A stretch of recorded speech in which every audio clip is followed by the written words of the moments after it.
Hello दोस्तों, नमस्कार। कल हमने पढ़ा था छंद के बारे में।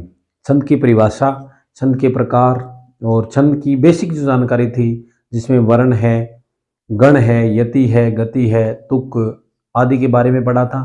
और उनका वर्गीकरण भी पढ़ लिया था। मात्रिक, वर्णिक दो प्रकार के छंद होते हैं और इनके तीन तीन उपभेद जो होते हैं, सम, अर्धसम, विषम, वो भी हमने पढ़ लिए थे।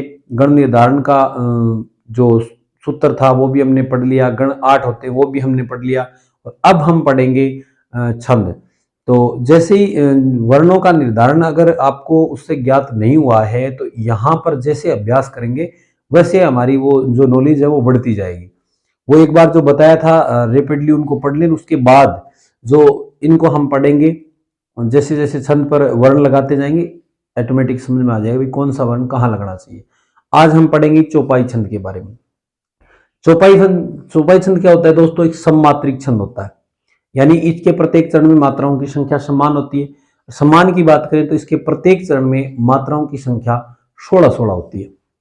दूसरी बात, इसमें हम या बात करें यति की कि भाई विराम कहाँ लिया जाता है, तो हम चरण को पढ़ते इसमें अर्थात पद्यांश को पढ़ते इसमें चरण के यंत्र में अति होती है इसके, ठीक है, विराम लिया जाता है, वहां पर थोड़ा रुका जाता है। चरण के अंत में यति होती है और इसके अंत में जगण और तगण जो होता है वो आना वर्जित है, नहीं आना चाहिए। मतलब इसके अलावा कोई भी गण आ सकता है लेकिन जगण और तगण नहीं आना चाहिए। एक दूसरी बात यह है कि इसमें पहले चरण की जो तुक है वो दूसरे चरण से मिलती है और दूसरे की तीसरे की चौथे से मिलती है, ठीक है। पहले चरण की तुक कहने का मतलब पहले चरण के अंत में जो शब्द होगा, जो वर्ण आएंगे वो ही दूसरे के अंत में आएंगे और जो तीसरे के आएंगे वो चौथे के आएंगे, ठीक है। तो कह सकते हैं कि पहले चरण की जो तुक है वो दूसरे से मिलती है और तीसरे की चौथे से मिलती है, ठीक है। ये इसकी बुनियादी बातें। देखा ना, ये सममात्रिक छंद है। सममात्रिक मतलब इसके प्रत्येक चरण में मात्राओं की संख्या क्या होती है? समान होती है। मात्राओं की संख्या क्या होती है? समान होती है, ठीक है। और दूसरा हमने क्या है कि इसके प्रत्येक चरण में क्या होती है? 16-16 मात्राएं होती है, मतलब 16 मात्राएं प्रत्येक चरण में होगी। और इसके प्रत्येक चरण में क्या होता है कि अंत में यति होती है और इसके प्रत्येक चरण के अंत में जगण और तगण आना क्या है? वर्जित है, निषेध है, नहीं आ सकता। और तुक की अगर बात करें तो पहले चरण की तुक दूसरे चरण से, तीसरे की चौथे चरण से मिलती है। ये बात मैंने अभी बताई आपको। अब हम उदाहरण के तौर पर मतलब इनको समझेंगे उदाहरण के द्वारा। जैसे इसमें वर्ण निर्धारण करेंगे तो सबसे पहले देखो ये दीर्घ स्वर है। ये क्या है? दीर्घ स्वर है और दीर्घ स्वर पर हमेशा गुरु वर्ण लगता है, ठीक है। उसके बाद रे है, वो लघु स्वर, यानी रे में ए आ रहा है, ए लघु स्वर है और लघु स्वर में यानी हर्ष स्वर में लघु आता है। फिर जय, जय में ए निकल रहा है, हर्ष है तो लघु आएगा। इस प्रकार यहां देखो ये जो मैं और रे से मिलकर संयुक्त वर्ण बना हुआ है, रे ऊपर लगा हुआ है और मैं नीचे है, यानी मैं पूरा है, रे आधा है, संयुक्ता वर्ण हो गया। और संयुक्त वर्ण से पूर्व का जो वर्ण है उस पर क्या लगता है? गुरु लगता है और संयुक्त वर्ण पर क्या लगता है? लघु लगता है, ठीक है। अब हम आगे देखेंगे, यहां भी संयुक्त वर्ण है तो इस पर क्या लगेगा? गुरु, और इस पर क्या लगेगा? लघु, ठीक है। इसमें इसमें छोटा ऊ है तो इसमें भी क्या लगेगा? लघु। और इसमें क्या लगेगा? आ की मात्रा है तो गुरु लगेगा और इसमें भी क्या लगेगा? गुरु लगेगा, ठीक है। तो अब हम गिनती कर लेते हैं, एक चरण पूरा हो गया। अब गिनती कर लो। गिनती में क्या हो रहा है? जो गुरु वर्ण होते हैं उनकी 2 मात्राएं गिनी जाएंगी और जो लघु वर्ण होता है उसकी 1 मात्रा। कहने का मतलब ये जो है ना, ये गुरु का चिन्ह है और ये लघु का है। तो कहने का मतलब इसका तो अपनी 2 मात्राएं गिननी है, इसकी 1 गिननी है। अब गिनती कर लो, 2 हो गई, 2 और 2 4, 2 6, 7, 7 2 9, 10, 2 12, 14 और 16, यानी एक चरण पूरा हो गया। इसके अंत में क्या आ रही है? यति आ रही है, रुका जा रहा है, ठीक है। अब आगे देखें, आ गुरु है, फिर लघु, आगे आ गया तो इसका मतलब क्या है? गुरु है। और आगे ए, यानी ले में से ए निकल रहा है तो लघु है। और यहां भी लघु होगा, यहां लघु होगा और छोटी ई की मात्रा है, यहां भी लघु होगा। और ए है यानी गुरु वर्ण है तो गुरु होगा और यहां दोनों क्या होंगे? गुरु होंगे, ठीक है। अब हम एक बात और देख लेते हैं। बात ये देखते हैं अपने कि ये जो अंतिम वर्ण है इसमें एक बात और बताइए। पहली बात तो हमने ये देख ली कि भाई प्रत्येक चरण में क्या है? मात्राओं की संख्या। इसमें आगे और लगा लेते हैं हम, ये संयुक्त वर्ण है इसलिए इस पर गुरु आएगा, इस पर लघु आ जाएगा। ओ गुरु है, ये लघु है, लघु है, लघु है, ठीक है। ये लघु लघु लघु लघु, और ये क्या है, गुरु, और ये भी गुरु है, क्योंकि बड़ी ई और बड़ी ई और आ दोनों क्या होते हैं, दीर्घ स्वर होते हैं। अब ये संयुक्त, ये क्या है, अनुस्वार है इसके ऊपर, और जिस वर्ण के ऊपर अनुस्वार होता है उसको लघु होते हुए क्या माना जाता है, गुरु माना जाता है, गुरु मान लिया। अब ये लघु लघु लघु लघु, और ये देखो ओ की मात्रा है, इसकी वजह से नहीं बल्कि ओ की मात्रा की वजह से, गुरु, फिर गुरु लघु लघु गुरु गुरु। अब पहले तो हम क्या करेंगे, प्रत्येक में मात्राओं की गणना कर लेंगे। इसमें हमने 16 मात्राएं गिन ली, इसमें 4 2 6 8 10 12 14 16, ठीक है। इसमें 3 2 5 7 8 10 12 14 16, इसमें 3 3 6 2 8 10 12 14 16, यानी प्रत्येक चरण में हमारे क्या है, 16 मात्राएं हो रही, 16 मात्राएं। तो पहली शर्त सम्मात्रिक छंद पूरी हो गई, दूसरी प्रत्येक चरण में 16 मात्राएं पूरी हो गई, तीसरे इसके चरण के अंत में यति होती है वो भी पूरी हो रही है, इसके इस चरण के अंत में ये यति है, इसके अंत में ये है, इसके अंत में ये है, इसके अंत में ये है, ठीक है। इसको बोलते हैं अल्प विराम, इसको बोलते हैं पूर्ण विराम, ठीक है। ये अब क्या है, आगे देखो कि इस चरण के प्रत्येक यानी इस छंद के प्रत्येक चरण के अंत में जगण और तगण नहीं आना चाहिए। अब हम देखेंगे जगण और तगण होते क्या है। जगण और तगण क्या होते हैं, हमने सूत्र कल पढ़ा था, जय भान, ठीक है। जय भान का मतलब क्या हो गया, जय भान, जय भान का मतलब हो गया लघु गुरु लघु, एक तो ये नहीं आना चाहिए, और एक तगण ताराजय, कहने का मतलब गुरु गुरु लघु नहीं आना चाहिए। अपने ये दो स्थितियां देखनी है, एक तो ये नहीं आनी चाहिए और एक ये नहीं आनी चाहिए। इसके अंत में देखो अपने, इसके अंत में इन दोनों में से कोई आई है क्या, लघु गुरु गुरु आए, जबकि लघु गुरु लघु और गुरु गुरु लघु नहीं आने चाहिए, ठीक है। अब हम देखेंगे इसके अंत में तीनों गुरु हैं, वो स्थिति नहीं हो रही है। इसके अंत में एक लघु दो गुरु हैं, वो स्थिति नहीं हो रही है। इसके अंत में भी एक लघु दो गुरु हैं, वो स्थिति नहीं हो रही। इसका मतलब इसमें चौपाई छंद है, चौपाई छंद के पूरे नियम जो है वो पूर्ण कर रहा है ठीक है। अब देख लेते हैं तुक, पहले चरण की दूसरे और तीसरे चरण की चौथे में मिलती है। तो पहला चरण हो गया ये पहला चरण है, और ये है दूसरा चरण। इसमें भी अंत में आरी और इसमें भी आरी, ठीक है। नारी में आरी और इसमें भी क्या है, आरी की ध्वनि निकल रही है, समान है।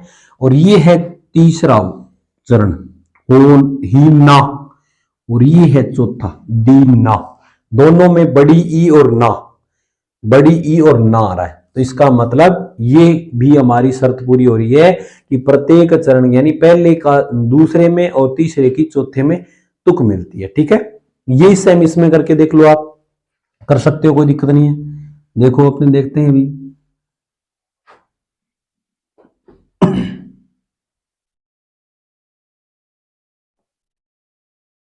पहले मात्राओं की गणना कर लेते हैं। लघु गुरु नहीं, लघु लघु लघु, चारों पर लघु है, इस पर गुरु है, फिर लघु है, लघु गुरु लघु लघु, फिर गुरु गुरु लघु नहीं, गुरु लघु गुरु लघु लघु लघु लघु लघु लघु लघु गुरु गुरु, ये इसमें गिनती कर लो 2 4 6 7 8 10 12 14 16, ठीक है। और इसमें 3 2 5 6 2 8 10 11 12 14 16 मात्राएं आ रही हैं। और प्रत्येक चरण के अंत में भी यति हो रही है, देखो यति हो रही है यहाँ पे, ठीक है। अब हम देखेंगे यहाँ पर, यहाँ क्या है हमारा जो नियम, एक मैंने बताया था पहले, अगर कहीं पर ए और ओ को बोलने में जब बलाघात कम लगता है या जब जोर कम पड़ता है तो वहां पर उनको गुरु होते हुए भी लघु माना जाता है। तो इसको जेही नहीं बोलेंगे, जेही जल्दी बोला जाता है, जोर कम पड़ता है, इसलिए इसको यहाँ पर लघु माना गया है, इस पर लघु लगेगा। इस चौपाई को आप कभी भी ना गाने खुद गा लो या किसी का गाया हो सुन लेना, तो उसमें आपको ये पता चल जाएगा कि ये जल्दी बोला जाता है। फिर इसमें गुरु, फिर ये गुरु वो जेही है, ये लघु, फिर यहां देखो संयुक्ताक्षर होने की वजह से ये गुरु है और ये लघु है, और ये लघु ये गुरु ये गुरु। अब गिनती कर लो 2 2 4 6 8 10 11 12 14 16, ठीक है, 16 हो रही है। अब यहां देखो 2 2 3 4 5 6 7 8 9 10 12 14 16, ठीक है। क्योंकि यहां पर जो ते ही है ना, उसमें ते जो है वो जल्दी बोला जा रहा है, ठीक है, बलाघात कम लग रहा है इस पर, तो इनको गुरु माना जाएगा। ये तो वही नियम हमारे ये पूरा कर रहा है। 16-16 मात्राएं हैं, प्रत्येक चरण के अंत में क्या है, यति है।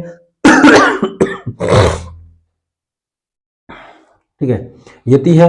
और इसके ये क्या है, जगन तगन नहीं आना चाहिए, तो यहां पर जगन तगन नहीं आ रहा है। इसमें देख लो आप, ये आई, इसमें ये 3 है, लघु गुरु गुरु है, लघु गुरु गुरु का यहाँ कोई सिस्टम नहीं है, यहाँ भी लघु गुरु गुरु है, और यहाँ भी क्या है, लघु गुरु गुरु, और यहाँ भी क्या है, यहाँ तीनों गुरु है। तो कहने का मतलब अंत में गुरु गुरु लघु और लघु गुरु लघु नहीं आया है। तो इसका मतलब ये चौपाई छंद के स्टिक उदाहरण है, ठीक है। अब हम पढ़ेंगे हरिगीतिका छंद के बारे में, ठीक है। ये भी चौपाई की तरह क्या है, सम्मात्रिक छंद है। पहली पहचान है इसकी सम्मात्रिक छंद, और दूसरा इसके प्रत्येक चरण में कितनी होती है, 28-28 मात्राएं होती है। प्रत्येक चरण में जो यति का प्रावधान है वो 16 और 12 के ऊपर है, और अंत में इसके लघु और गुरु आना अनिवार्य है, ठीक है।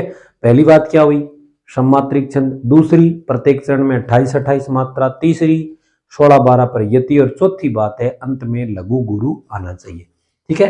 देखो ये सम्मात्रिक छंद है, इसके प्रत्येक चरण में 28 मात्राएं होती हैं, इसके प्रत्येक चरण में 16-12 मात्राओं पर यति होती है, और प्रत्येक चरण के अंत में क्या आना चाहिए, लघु गुरु आना चाहिए। अब हम देखो मात्रा लगाएंगे यहाँ पे, लघु लघु, गुरु लघु, गुरु गुरु, गुरु लघु गुरु, गुरु गुरु लघु, गुरु गुरु गुरु लघु गुरु, गुरु गुरु लघु गुरु गुरु, गुरु लघु लघु लघु लघु लघु, गुरु लघु लघु, इसमें गुरु आएगा, सॉरी, क्योंकि आगे संयुक्ताक्षर है। फिर गुरु गुरु और लघु, ये मात्रा है। अब पहली जो शर्त है सम्मात्रिक छंद है, वो शर्त तो यहीं पर पूरी हो जाती है कि इसमें मात्रा गिनो, 2 4 5 2 7 9 2 11, और पहले हम इसमें यति को गिनेंगे, 2 4 5 2 7 9 2 11 12 14 16, 16 पर यति हो रही है। पहली यति कितने पर हो रही है, 16 पर, ये यति 16 पर है, ठीक है।